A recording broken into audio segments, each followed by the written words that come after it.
Well, when you pour like me, you need to break a bead. You don't have a tire machine, and you don't have no money to take to somebody and have them break it down. Get you a piece of flat steel like this, curve it,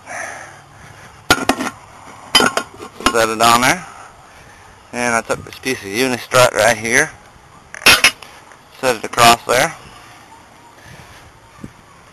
put that bottle jack on top of it, and put it on my bumper. I've got one side done already. Worked pretty darn good. And I didn't even have to use any lube on this side.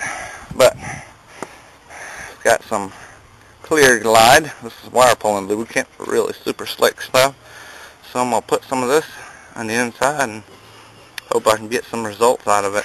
Oops, get my finger out the way there. So that should work. See what happens.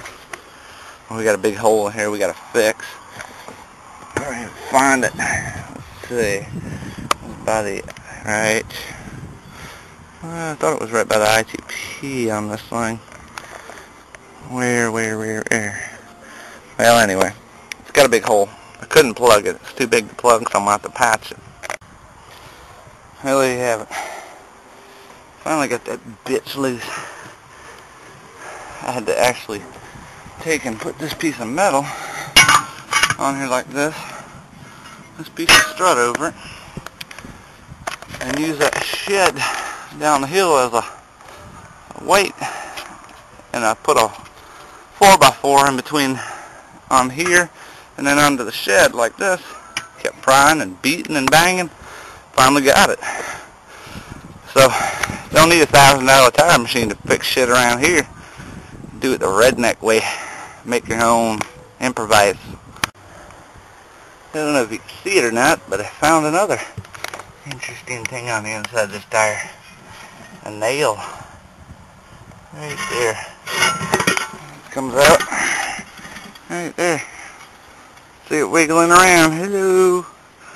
Damn thing. Another freaking hole I gotta patch. Alright. After busting the area off, put some rubber cement on there. Got both patches in now. Now the only thing left to do is clean up that rusty rim. They're all smoothed out, so it's easier to put this tire on. I'll put some more of that clear glide lube on there and put it back together. See if hopefully my patch is holding it, holds there.